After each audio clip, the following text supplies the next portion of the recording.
ಪುರಾಣಗಳಲ್ಲಿ ನಾವು ಎಷ್ಟೋ ಯುದ್ಧಗಳ ಬಗ್ಗೆ ಕೇಳಿದ್ದೀವಲ್ವಾ? ಆದರೆ ಇಡೀ ಬ್ರಹ್ಮಾಂಡವನ್ನೇ ಬೆಚ್ಚಿಬೀಳಿಸಿದ ಒಂದು ಅದ್ಭುತವಾದ ಕಾಸ್ಮಿಕ್ ಯುದ್ಧದ ಬಗ್ಗೆ ಇವತ್ತು ನಾವು ಈ ವಿಶ್ಲೇಷಣೆಯಲ್ಲಿ ಬಿಡಿಸಿ ನೋಡೋಣ. ಇದು ಕೇವಲ ಯಾವುದೋ ಒಂದು ಸಾಮಾನ್ಯ ಯುದ್ಧದ ಕಥೆ ಖಂಡಿತ ಅಲ್ಲವೇ ಅಲ್ಲ. ಬದಲಾಗಿ ತ್ರಿಪುರಾಂತಕ ದಂತಕಥೆಯ ಹಿಂದಿರುವ ಆ ಬೆರಗುಗೊಳಿಸುವ ಯಾಂತ್ರಿಕತೆಯನ್ನ ಅರ್ಥಮಾಡಿಕೊಳ್ಳುವ ಪ್ರಯತ್ನವಿದು. ಬನ್ನಿ, ನೇರವಾಗಿ ವಿಷಯದ ಒಳಗೆ ಹೋಗೋಣ. ಒಮ್ಮೆ ಯೋಚನೆ ಮಾಡಿ ನೋಡಿ, ಕೇವಲ ಒಂದು ನಗು, ಹೌದು, ಕೇವಲ ಒಂದೇ ಒಂದು ನಗು ಬಾಹ್ಯಾಕಾಶದಲ್ಲಿ ತೇಲಾಡ್ತಿದ್ದ ಚಿನ್ನ, ಬೆಳ್ಳಿ ಮತ್ತು ಕಬ್ಬಿಣದ 3 ಬೃಹತ್ ಹಾಗೂ ಅಜೇಯ ನಗರಗಳನ್ನ ಹೇಗೆ ತಾನೇ ಬೂದಿ ಮಾಡೋಕ್ ಸಾಧ್ಯ? ಯಾವುದೇ ಒಂದು ಆಯುಧವನ್ನು ಬಳಸುವ ಮುನ್ನವೇ ಇಷ್ಟೊಂದು ದೊಡ್ಡ ವಿನಾಶ ಹೇಗೆ ಸಂಭವಿಸಿತು ಅನ್ನೋದು ನಿಜಕ್ಕೂ ಒಂದು ದೊಡ್ಡ ರಹಸ್ಯ ಅಲ್ವಾ? ಈ ಅಸಾಧ್ಯವಾದ ಘಟನೆ ಹೇಗೆ ನಡೆಯಿತು ಅನ್ನೋದರ ಹಿಂದಿನ ತರ್ಕವನ್ನ ನಾವಿಲ್ಲಿ ಅರ್ಥ ಮಾಡ್ಕೊಳ್ಬೇಕಿದೆ. ಈ ಇಡೀ ಸಂಘರ್ಷದ ಮೂಲ ಎಲ್ಲಿದೆ ಅಂತ ನಾವು ಹುಡುಕೊಂಡು ಹೋದ್ರೆ ಅದು ತಾರಕಾಸುರನ 3 ಮಕ್ಕಳಾದ ತಾರಕಾಕ್ಷ, ಕಮಲಾಕ್ಷ ಮತ್ತು ವಿದ್ಯುನ್ಮಾಲಿ, ಈ 3 ರಾಕ್ಷಸರ ಅಹಂಕಾರದಲ್ಲಿ ನಮಗೆ ಸಿಗುತ್ತದೆ. ಇವರು ಬ್ರಹ್ಮದೇವನನ್ನು ಕುರಿತು ಅತ್ಯಂತ ಕಠಿಣವಾದ ತಪಸ್ಸು ಮಾಡಿ ಒಂದು ಅಸಾಮಾನ್ಯವಾದ ವರವನ್ನು ಪಡೆದುಕೊಳ್ತಾರೆ.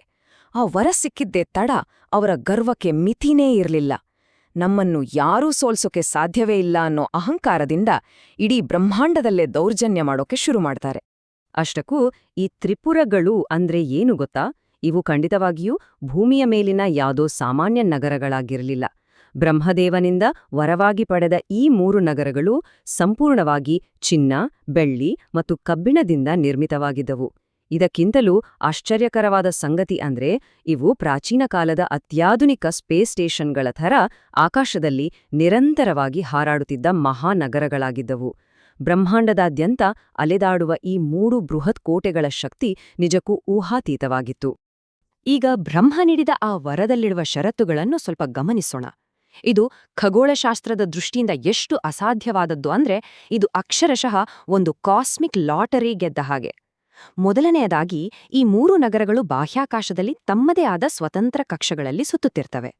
ಎರಡನೆಯದಾಗಿ ಸರಿಯಾಗಿ 1000 ವರ್ಷಗಳಿಗೊಮ್ಮೆ ಮಾತ್ರ ಈ 3 ನಗರಗಳು ಒಂದು ಪರಿಪೂರ್ಣ ಸರಳ ರೇಖೆಯಲ್ಲಿ ಅಂದ್ರೆ ಒಂದೇ ಲೈನ್ಗೆ ಬರ್ತವೆ.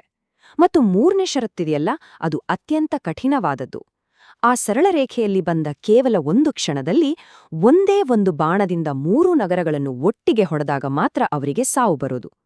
ಈ ಷರತ್ತುಗಳೇ ಆ ರಾಕ್ಷಸರಿಲೆ ನಾವು ಅಮರರು ಅನ್ನೋ ನಂಬಿಕೆಯನ್ನ ಹುಟ್ಟುಹಾಕಿದ್ದು.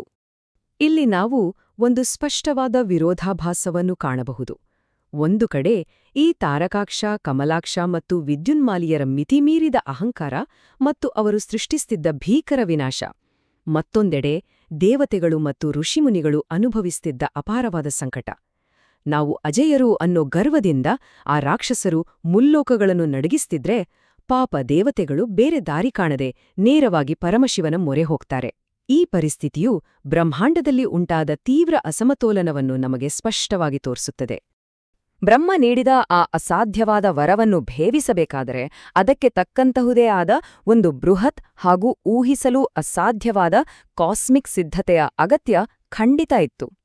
ಅದನ್ನೇ ನಾವು ವಿಶ್ವಶಕ್ತಿಗಳ ಮಹಾರಥ ಅಂತ ಕರೆಯೋದು.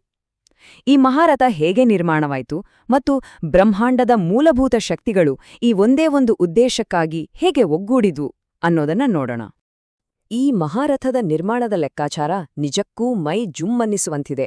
ಇಡೀ ಬ್ರಹ್ಮಾಂಡವೇ ಒಂದು ಬೃಹತ್ ರಥವಾಗಿ ಹೇಗೆ ಮಾರ್ಪಾಡಾಯಿತು ಅಂದ್ರೆ ಸ್ವತಃ ನಾವಿರುವ ಈ ಭೂಮಿಯೇ ಆ ರಥದ ಆಧಾರವಾಯಿತು.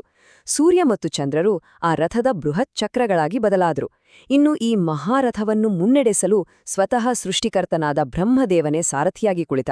ಹಾಗೆ 4 ವೇದಗಳು ಆ ರಥವನ್ನು ವೇಗವಾಗಿ ಎಳೆಯುವ ಕುದುರೆಗಳಾದವು. ಪ್ರಕೃತಿಯ ಪ್ರತಿಯೊಂದು ಮೂಲವಸ್ತುವು ಈ ಕಾಸ್ಮಿಕ್ ಕಾರ್ಯಾಚರಣೆಗಾಗಿ ಹೇಗೆ ಅತ್ಯಂತ ನಿಖರವಾಗಿ ಮರುಹೊಂದಾಣಿಕೆಯಾಯಿತು ಅನ್ನೋದು ನಿಜಕ್ಕೂ ರೋಮಾಂಚನಕಾರಿ ಅಲ್ವಾ? ಸರಿ, ರಥವೇನೋ ಸಿದ್ಧವಾಯಿತು. ಆದರೆ ಆ ಅಸಾಧ್ಯವಾದ ಷರತ್ತನ್ನು ಪೂರೈಸಲು ಬೇಕಾದ ಆಯುಧವಾದರೂ ಎಂತಹುದ್ದಾಗಿರಬೇಕು? ಒಮ್ಮೆ ಊಹಿಸಿ.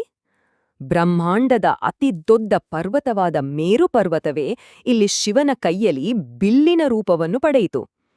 ಸರ್ಪಗಳ ರಾಜನಾದ ವಾಸುಕಿಯು ಆ ಬಿಲ್ಲಿನ ಹಗ್ಗವಾಗಿ ಬದಲಾದ. ಮತ್ತು ಇಲ್ಲಿರುವ ಅತ್ಯಂತ ಬೆರಗುಗೊಳಿಸುವ ಅಂಶ ಏನಪ್ಪಾ ಅಂದ್ರೆ ಸಾಕ್ಷಾತ್ ಮಹಾವಿಷ್ಣುವೇ ಇಲ್ಲಿ ಒಂದು ಬಾಣವಾಗಿ ಮಾರ್ಪಾಡಾಗಿದ್ದು.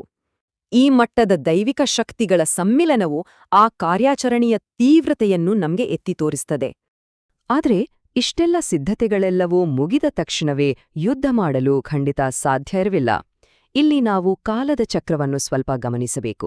0 ವರ್ಷದಲ್ಲಿ ವರ ಸಿಕ್ಕಿ ನಗರಗಳು ಆಕಾಶಕ್ಕೇರಿದರೆ ಬರೋಬ್ಬರಿ 500 ವರ್ಷಗಳ ಹೊತ್ತಿಗೆ ಅವರ ದೌರ್ಜನ್ಯ ಉತ್ತುಂಗವನ್ನು ತಲುಪಿತ್ತು.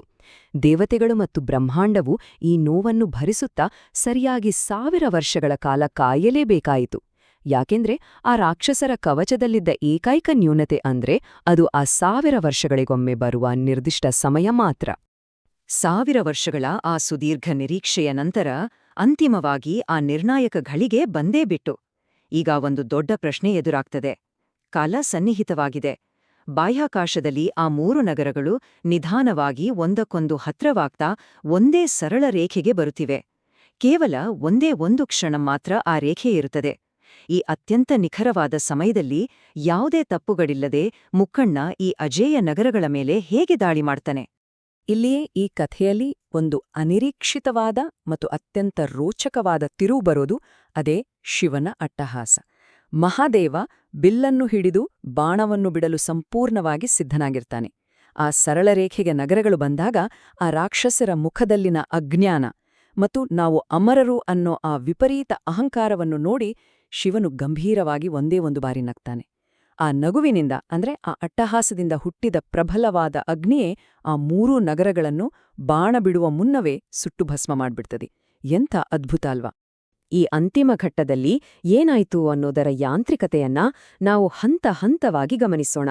ಮೊದಲನೇ ಹಂತದಲ್ಲಿ ಶಿವನ ಆ ಭಯಂಕರವಾದ ನಗು ಅಂದರೆ ಅಟ್ಟಹಾಸ ರಾಕ್ಷಸರ ಆ ಕೃತಕ ನಗರಗಳನ್ನು ಸುಟ್ಟು ಅವರ ಮಿತಿಮೀರಿದ ಗರ್ವವನ್ನ ಸಂಪೂರ್ಣವಾಗಿ ಮುರಿಯುತ್ತದೆ.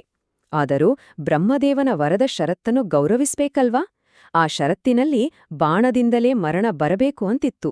ಹಾಗಾಗಿ 2ನೇ ಹಂತದಲ್ಲಿ ಆ ಷರತ್ತನ್ನು ಯಥಾವತ್ತಾಗಿ ಪೂರೈಸಲು ವಿಷ್ಣು ಸ್ವರೂಪದ ಆ ದೈವಿಕ ಬಾಣವನ್ನು ಬಿಡಲಾಗುತ್ತದೆ. ಇದರ ಮೂಲಕ ಅಧರ್ಮವು ಸಂಪೂರ್ಣವಾಗಿ ನಾಶವಾಗಿ ಬ್ರಹ್ಮಾಂಡದಲ್ಲಿ ಮತ್ತೆ ಸಮತೋಲನವು ನೆಲೆಗೊಳ್ಳುತ್ತದೆ. ಪ್ರಕೃತಿಯ ಲೆಕ್ಕಾಚಾರ ಎಷ್ಟು ನಿಖರವಾಗಿರುತ್ತದೆ ಅನ್ನೋದಕ್ಕೆ ಇದೇ ಸಾಕ್ಷಿ. ಯುದ್ಧದ ಆ ಭಯಾನಕ ವಾತಾವರಣವೆಲ್ಲ ಈಗ ಸಂಪೂರ್ಣವಾಗಿ ತಣ್ಣಗಾಗಿದೆ. ಈ ಕಾಸ್ಮಿಕ್ ವಿನಾಶದ ನಂತರ ಅಂತಿಮವಾಗಿ ಉಳಿದದ್ದೇನು? ಇದು ಕೇವಲ ರಾಕ್ಷಸರ ಸಂಹಾರ ಮಾತ್ರ ಅಲ್ಲ, ಇದರ ಹಿಂದೆ ಅತ್ಯಂತ ಆಳವಾದ ಒಂದು ತಾತ್ವಿಕ ಅರ್ಥ ಅಡಗಿದೆ. ಅದನ್ನೇ ನಾವು ವಿಭೂತಿಯ ಪರಮಾರ್ಥ ಅಂತ ಕರೆಯೋದು.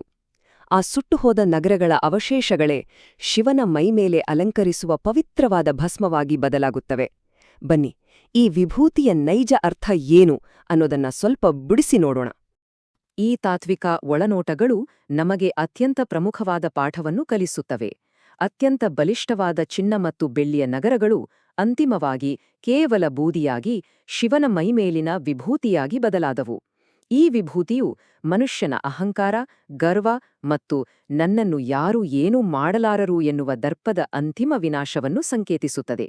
ಎಷ್ಟೇ ದೊಡ್ಡ ಶಕ್ತಿಯಾಗಿದ್ದರೂ ಕಾಲದ ಮುಂದೆ ಅದು ಬೂದಿಯಾಗಲೇಬೇಕು. ಈ ಮೂಲಕ ಪರಮಶಿವನು ಇಡೀ ಬ್ರಹ್ಮಾಂಡದ ಸಮತೋಲನವನ್ನು ಕಾಪಾಡುವ ತ್ರಿಪುರಾಂತಕನಾಗಿ ಶಾಶ್ವತವಾಗಿ ನಿಲ್ಲುತ್ತಾನೆ.